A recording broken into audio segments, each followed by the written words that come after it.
All right, good morning, everyone. Welcome to today's Specialty Crop Block Grant Program webinar.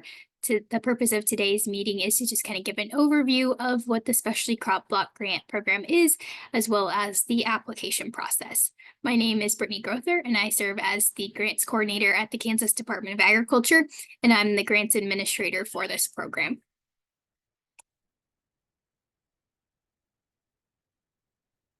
Okay. So the purpose of the Specialty Crop Block Grant Program is to enhance the competitiveness of specialty crops in Kansas. So this is done by leveraging efforts to market and promote specialty crops, assisting producers with research and development relevant to specialty crops, expanding availability and access to specialty crops, and addressing local, regional, and national challenges confronting specialty crop producers. This program is administered by the United States Department of Agriculture Agricultural Marketing Service, and every state is eligible for this funding source. So for this program, the USDA defines specialty crops as fruits, vegetables, tree nuts, dried fruits, horticulture, and nursery crops, including floriculture. Plants must be cultivated or managed and used by people for food, medicinal purposes, or aesthetic gratification to be considered specialty crops. I'm going to flip to a website really quick so that you guys can see where to find the list of specialty crops from the USDA.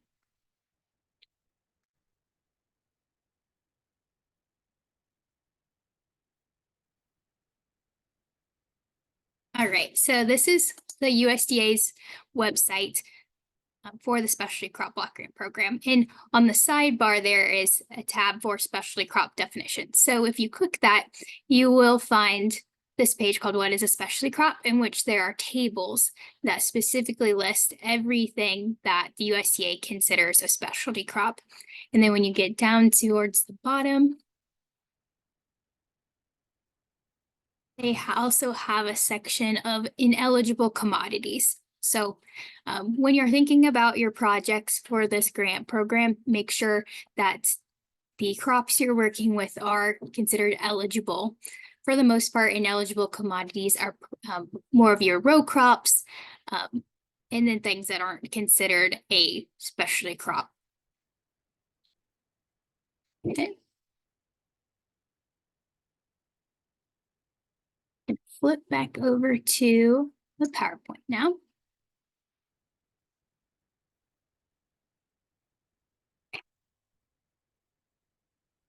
So in the state of Kansas, every state gets to set their own funding priorities under this program. But for the state of Kansas, we specifically reached out to our specialty crop sector back in the fall and asked them what their top funding priorities would be. What would make the biggest impact to the Kansas specialty crop industry? So those funding priorities are improved efficiency and reducing cost of distribution systems. And that could look like projects that seek to understand gaps in systems and supply and demand issues related to specialty crops in Kansas.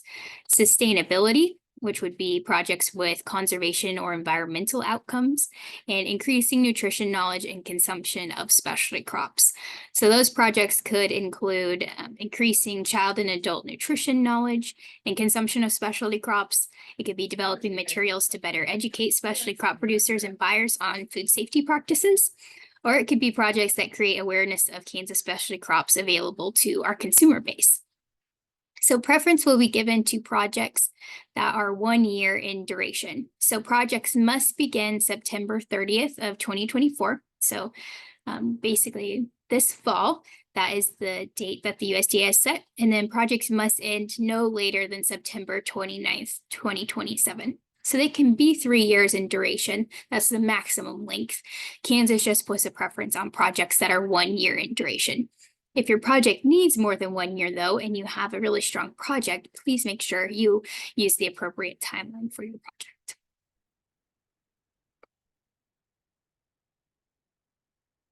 So the Specialty Crop Block Grant Program funds projects.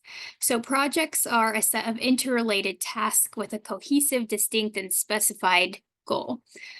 Projects are different from other operations in your organization because they have a limited time duration, and they also have resources specifically allocated to the work of the project, and they usually involve a dedicated team of people. So some examples of projects would include researching new cultivars, providing outreach opportunities on specialty crops to youth, families, seniors, or a community, or marketing apples through a targeted promotional campaign. Some activities or tasks that could be part of such projects might include hiring personnel, purchasing special purpose equipment, holding educational workshops, or distributing promotional materials. A project should produce measurable outcomes for the specialty crop industry or the public as a whole. Funds will not be awarded to projects that solely benefit one entity or organization or farmer. So, for example, an acceptable project would be a farmer who implements food safety practices on his property or her property to meet food safety and requirements, and then he or she would conduct a field day and training services to encourage other small family farms to adopt those methods. Unacceptable projects, an example of that would be a company requests grant funds to purchase starter plants or equipment used to plant, cultivate, and grow a specialty crop to make a profit or expand production of a single business or organization. So I apologize, the lights around my desk have turned off for some reason. But the USDA encourages projects that benefit smaller farms, new and beginning farmers and ranchers, underserved producers, veteran producers, and underserved communities. So the USDA defines a beginning farmer or rancher as an individual that has not operated a farm or ranch for more than 10 years and is substantially involved in the operation. Underserved farmers or ranchers are members of underserved groups. So an underserved group is a group whose members have been subject to discrimination on the basis of race, color, national origin, age, disability, and where applicable, sex, marital status, disability, family status, religion, sexual orientation, political beliefs, etc. A farmer who is a veteran farmer or rancher is a producer who has served in the United States Army, Navy, Marine Corps, Air Force, or Coast Guard, including the reserve components thereof, and was released from service under conditions other than dishonorable, and has not operated their farm or ranch for more than 10 years. Okay, project costs.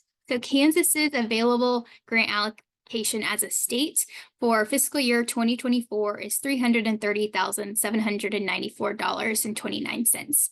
Applicants can apply for up to $75,000 for their projects.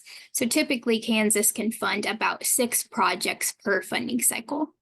Matching funds are not required for this grant program, and applicants may request up to 8% of their project's total direct costs as indirect costs. So even if you have a negotiated indirect cost rate with the federal government, this grant caps indirect at 8% of your total direct costs. All right, so this grant is a reimbursement grant. So that means that the project entity must incur those expenses themselves and then submit for reimbursement. That is done on a quarterly basis, where you also report the progress of your project and submit an invoice for reimbursement. Receipts are required for single expenses over $1,000, but we do not require receipts for personnel and fringe expenses. So recipients are also required to complete a final report at the end of their project, which goes to the USDA for review. And then for projects longer than 1 year, recipients are also required to submit an annual report on an annual basis.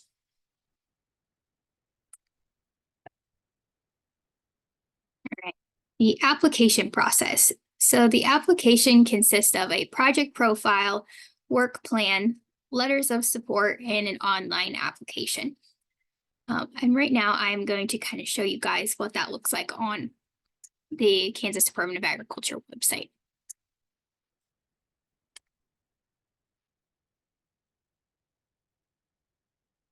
Okay, so this is a page you've probably navigated to before if you are watching this webinar. So this is the Kansas Department of Agriculture Specialty Crop Block Grant Program page.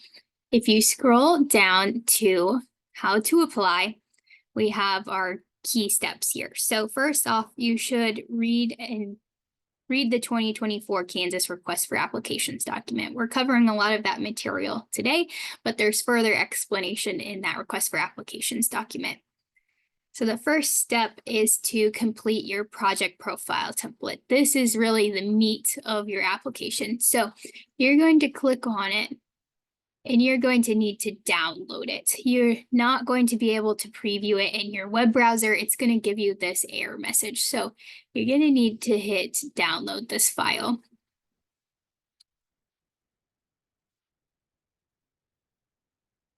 So then you need to go to your downloads folder on your computer.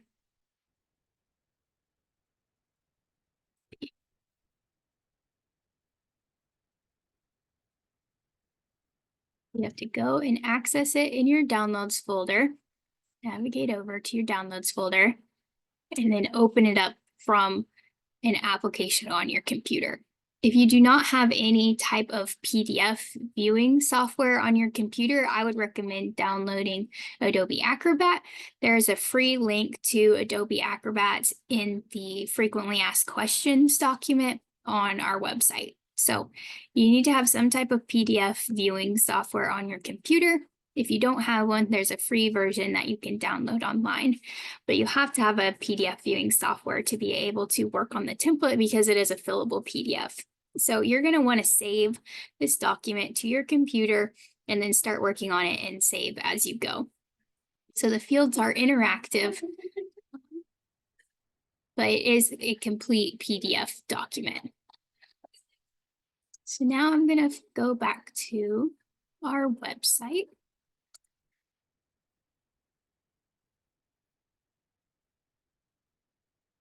And show you a couple other things.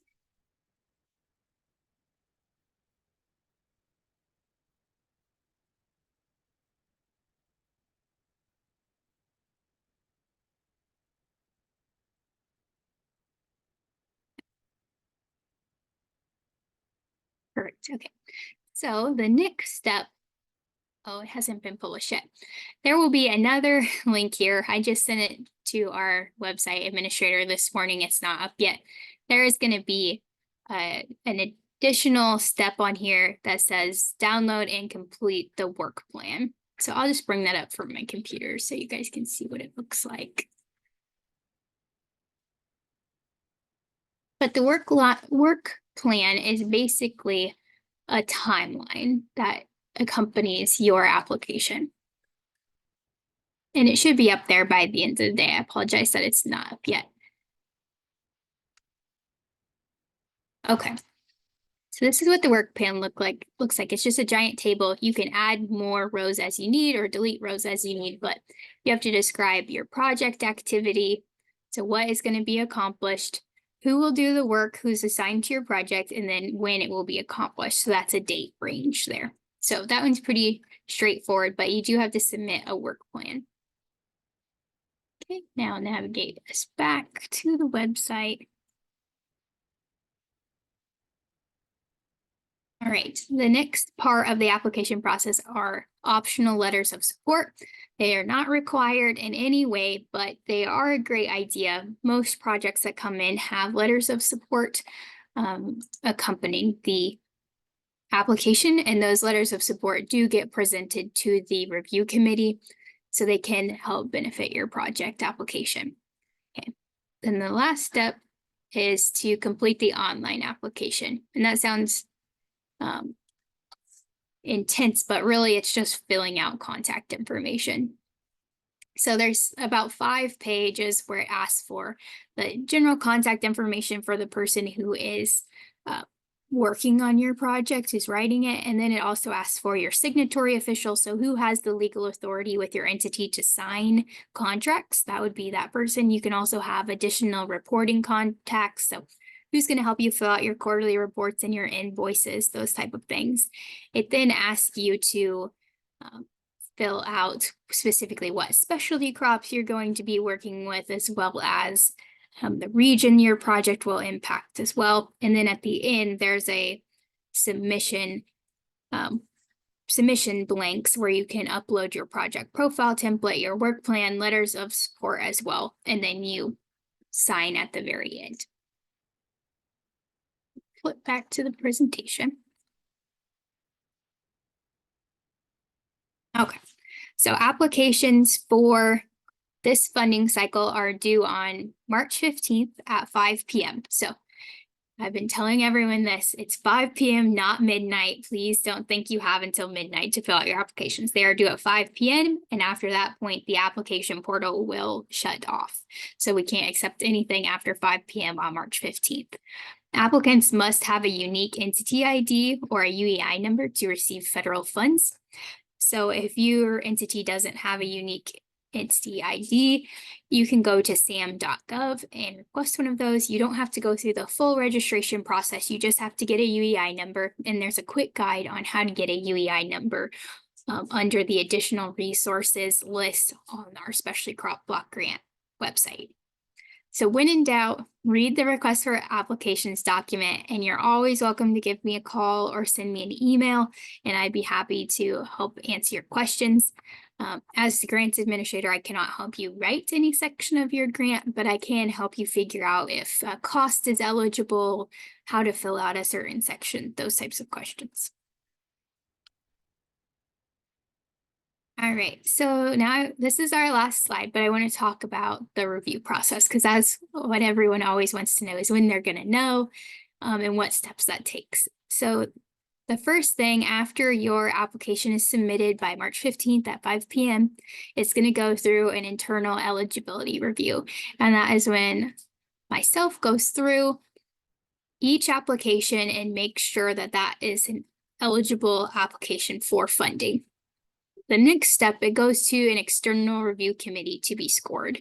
So our external review committee has about 2 weeks to complete their scores and provide comments on each application. And then they send those back to me to compile and determine the application's ranking. So after the applications have been ranked, they go to the Secretary of Agriculture for review. So our Secretary of Agriculture, Mike Beam, has the final say on which projects are going to get funded in Kansas. So after his review, and we determine what our 6 or so projects are that we're able to fund with our budget allocation, we will issue KDA reviews, like revisions. So I will go through all of the applications that we propose to fund and go through and make revision suggestions and send those back to applicants for revisions. So you usually have about 2 weeks time to get those revisions done and sent back to me. After that, they are compiled into what's called the Kansas State Plan, and that is what is submitted to the USDA for final approval. So typically the USDA will come back with 1 to 2 rounds of revisions on the project profile templates for the applicants we wish to fund. So you usually give about 2 weeks per round of revisions. So this project process can take a while, and that is why notice of funding usually occurs in late August for projects starting on September 30th. So keep that in mind. You will potentially be hearing from me from March till August with revision requests potentially. Maybe your project doesn't need revisions, so just keep that in mind that you will likely hear from me before August if your project is up for consideration for funding, because we're going to have to request revisions to it. All right. So at this point, I probably talked too fast because it's only 10:20, but I want to offer up this time for anyone to ask questions that you might have. I do have a separate webinar scheduled on Tuesday, February 20th at 2 p.m. to specifically walk through the application and answer any questions. So during that webinar, I will literally have the project profile template up on the screen, and I will walk you step by step on how to fill out every section of the project profile, because really the project profile is the meat of your application. That is what goes to the USDA for final funding consideration. That is what you will work off of if you are funded. So that's the most important part. Your project profile is your most important part. And on February 20th, I'm going to walk you step by step on how to fill that out. So The registration link is the same place as where you found this one, or if you're watching the recorded version later, it's on our website as well. So that I am happy to answer questions. You can put them in the chat. You can unmute and ask the questions. Totally up to you. And if you prefer to ask your questions offline, I have my phone number and my email address on the screen.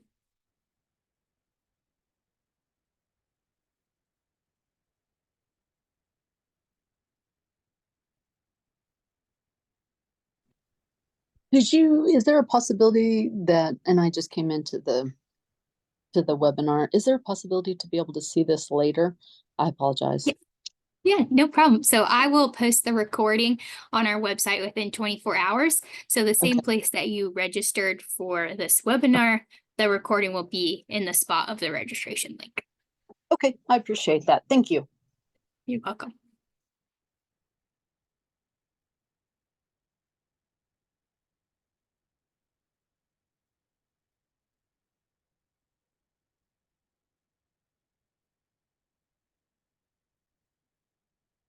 Yes, and I apologize. I know I talk fast, so that is a great use of the recording is you can go back and listen to it at any point in time if you have questions about the program in general.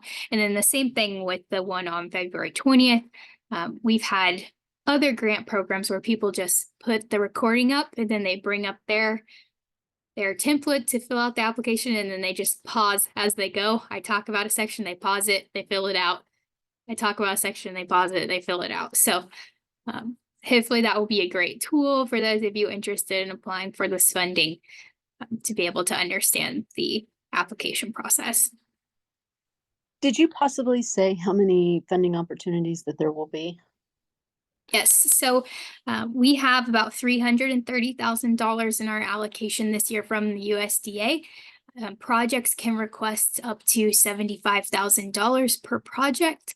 So we typically can fund about 6 projects, depending on how much each project ask in our top rankings. So if we're not needing the whole 75,000, we can most definitely request less. Yes, yes. The majority of projects come in under $75,000. Okay. Thank you. You're welcome.